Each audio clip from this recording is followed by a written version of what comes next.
Bucket നീല bucket നല്ല bucket അത് പോയല്ലോ. വീട്ടിലുള്ള ബക്കറ്റ് ആരുടെ വീട്ടില്? നീലപ്പിടിയുള്ള ബക്കറ്റ് ഉറപ്പാണോ? കൊണ്ടുവന്ന ബക്കറ്റ് അരുമയായ ബക്കറ്റ് എരുമയോ? പോയല്ലോ. എന്നാലും ബക്കറ്റൊക്കെ പോയെന്ന് പറയാ എങ്ങനെ സംഭവിച്ചത്? ഞാൻ സീറ്റിൽ എംടെക് ഓടിക്കാൻ ഒരു ബക്കറ്റുമായി ഹോസ്റ്റലിലേക്ക് കടന്നു വന്നപ്പോൾ ഒറ്റക്കായിരുന്നു. ഈ ബക്കറ്റിനെ കുറിച്ച് വ്യക്തമായി പറയാൻ ചാത്തന്മാർക്ക് പോലും കഴിയില്ല, പക്ഷെ എനിക്ക് കഴിയും. കാരണം എന്റെ ബർത്ത്ഡേക്ക് സമ്മാനം കിട്ടിയ നീലപ്പിടിയുള്ള ചുവന്ന ബക്കറ്റായിരുന്നു അത്. 1ാം ക്ലാസ് മുതൽ ഞങ്ങൾ ഒരുമിച്ച് ഒരു വായിലുണ്ട്, ഒരു പാത്രത്തിൽ ഉറങ്ങി. ശക്തമായ ഒരു ആത്മബന്ധം ഞങ്ങൾ തമ്മിൽ ഉടലെടുത്തിരുന്നു. പക്ഷെ എന്തു ചെയ്യാം, കഴിഞ്ഞ ഏതാനും ദിവസം മുമ്പ് വളരെ ദാരുണമായി അത് നഷ്ടപ്പെട്ടു പോയി. ആ ബക്കറ്റ്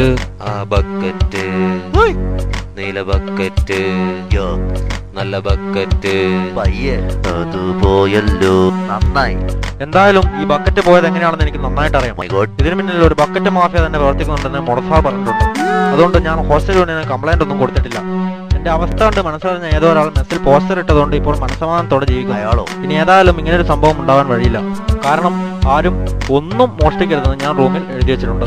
ഹോസ്റ്റലിന്റെ ചരിത്രത്തിൽ ആദ്യമായി ഇങ്ങനൊരു സംഭവം ഉണ്ടാവുന്നതെന്ന് മുട്ടനാട് പറഞ്ഞിട്ടുണ്ട്.